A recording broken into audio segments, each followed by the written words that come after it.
அனைவருக்கும் வணக்கம். இப்ப இந்த செஷன்ல நம்ம பார்க்க போறது என்னன்னா, ரீசைஸ் த இமேஜ். ஒரு இமேஜை எப்படி ரீசைஸ் பண்றதுன்னு பார்க்க போறோம். நம்ம ஒரு டிசைன் பண்றதுக்கு முந்தையே முதல்ல நம்ம சூஸ் பண்றது என்னன்னா, ஆம், அதோடைய சைஸை வந்து நம்ம டிஃபைன் பண்ணிட்டு தான் டிசைனை சூஸ் பண்ண ஆரம்பிப்போம். இப்ப நம்ம இன்ஸ்டாகிராம், ஃபேஸ்புக் இதுக்கெல்லாம் ஒரு சைஸ் வந்து நம்ம கேன்வால இன்பில்டா இருக்கும். அதுக்கு வந்து நம்ம சைஸ் கொடுக்க தேவையில்ல. ஆனா இதுவே வெளியில வந்து ஒரு பேனர் டிசைன் பண்றோம், ஒரு சட்டையில ஒட்டுற பேட்ச் டிசைன் பண்றோம். இந்த மாதிரி பல பல விதமான ஸ்டிக்கர்ஸ் இது எல்லாத்துக்குமே ஒரு அளவை வந்து கொடுத்துட்டு தான் நம்ம வந்து கேன்வால டிசைன் பண்ணணும்.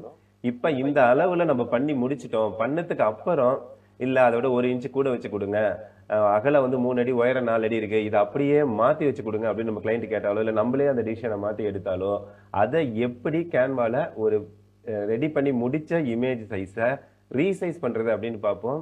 இதுவே வந்து நம்ம ஒரு போட்டோஷாப்லயோ கோரல்ட்ராலயோ பண்ணணும்னா நம்ம வந்து கேன்வாஸ் சைஸ்னு ஒரு ஆப்ஷன் இருக்கும். அங்க போயிட்டு அந்த சைஸை வந்து மாத்தி கொடுத்துட்டு அதுக்கப்புறம் எல்லா எலமெண்ட்ஸையும் நம்ம கையாலே எடுத்து எடுத்து வைக்கிற மாதிரி இருக்கும். அது வந்து ஒரே வேலையை 2 தடவை செய்யற மாதிரி இருக்கும். ஆனா நம்ம canva.comல பாத்தீங்கன்னா மேஜிக் ரீசைஸ்னு ஒன்று இருக்கு. அது ஒரு சிங்கிள் கிளிக்ல ரீசைஸ் பண்ணிடும்.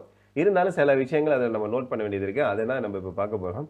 இப்போ இந்த சைஸ் எடுத்துங்க. இப்போ இது வந்து நான் வந்து டிசைன் பண்ணது தான். இது வந்து இப்போ முகரம் வாழ்த்துக்கள் வந்து தெரிவித்து நான் வந்து ஒரு வாட்ஸ்அப் ஸ்டேட்டஸ் வந்து வச்சிருக்கேன். இப்போ முதல்ல இதோட சைஸ் என்ன சைஸ் இருக்குதுன்னு நம்ம பார்க்கணும்னு வச்சுக்கோங்க. இந்த ரீசைஸ்னு மேலே ஆப்ஷன் இருக்கு பாருங்க. இது வந்து ப்ரீமியம் இதில் மட்டும் தான் ஒர்க் ஆகும். ஃப்ரீல வந்து ரீசைஸ் இருக்காது.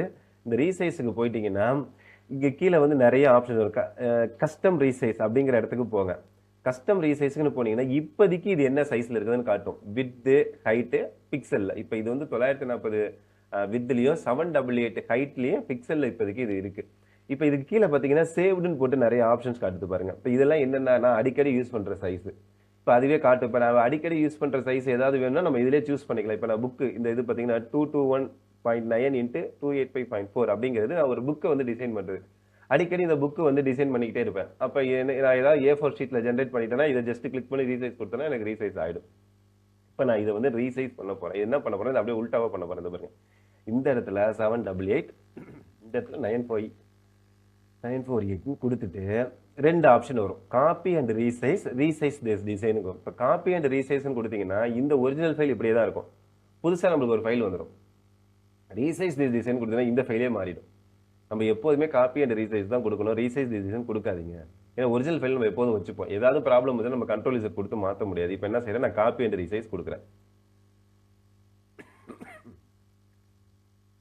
இப்போ அது காப்பி அண்ட் ரீசைஸ் ஆகுது.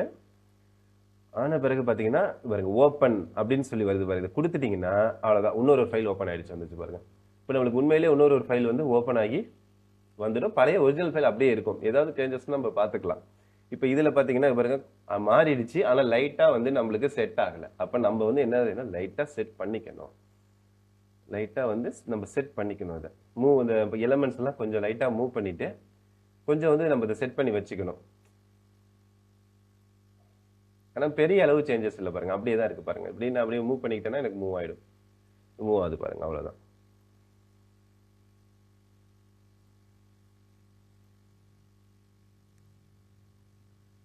கொஞ்சம் இன்னைக்கு கேன்வா சர்வர் வந்து இன்னைக்கு கொஞ்சம் ஸ்லோவா இருக்கு. அதனால கொஞ்சம் நம்ம எலமெண்ட்ஸ்லாம் டக்குன்னு மூவ் பண்ணி வைக்க முடியல. சில சமயம் இந்த மாதிரிலாம் ஆகும். ஏன்னா இது வந்து ஒரு ஆன்லைன் பிளாட்ஃபார்ம் அப்படிங்கிறதுனால சில சமயம் என்ன ஆகும்னா கேன்வாவே கிட்டத்தட்ட 1 hour 1.5 hours ஒரு நாளைக்கே ஓப்பன் ஆகாமல் போகும், ஒர்க் ஆகாமல் போகும், வீடியோஸ் ஓப்பன் ஆகாமல் போகும். இந்த மாதிரி ஆக வாய்ப்பு இருக்கு.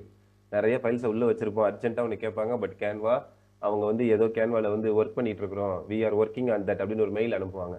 இந்த மாதிரியான இஷ்யூஸ் வரத்துக்கு நிறைய தடவை வாய்ப்பு இருக்கு. ஏன்னா கேன்வாவை பொறுத்த வரைக்கும் அவங்க மந்த்லி ஒன்ஸ் அப்டேட் பண்ணிக்கிட்டே இருப்பாங்க. போன மாசம் இருந்த மாதிரி கேன்வா இந்த மாசம் இருக்காது. ஆப்ஷன்ஸ் எல்லாம் இருக்கும், பட் இடம் மாத்திடுவாங்க. இன்னும் ஈஸியா அக்சஸ் பண்ற மாதிரி வச்சிருவாங்க. நானே இப்போ இதை சொல்லி தரேன்னா இது இன்னைக்கு இப்படி இருக்கு, இன்னும் 2 மாசம் கழிச்சு பார்த்தீங்கன்னா வேற இடத்துல மாத்தி வச்சிருவாங்க. கான்செப்ட் இதே தான். இதை நீங்க புரிஞ்சுக்கிட்டீங்கன்னா போதும், இன்னும் கொஞ்சம் எளிமைப்படுத்தி வச்சிருப்பாங்க. ஈஸியா அதை நீங்க தெரிஞ்சுக்கலாம். இவ்வளவுதான் ரீசைஸ் பண்றதுங்கிறது. இதே மாதிரி நீங்க எப்படி வேணாலும் இதை ரீசைஸ் பண்ணிக்கலாம், இருக்கிற சைஸை தெரிஞ்சுக்கலாம். Thank you very much. நெக்ஸ்ட் வீடியோல சந்திப்போம்.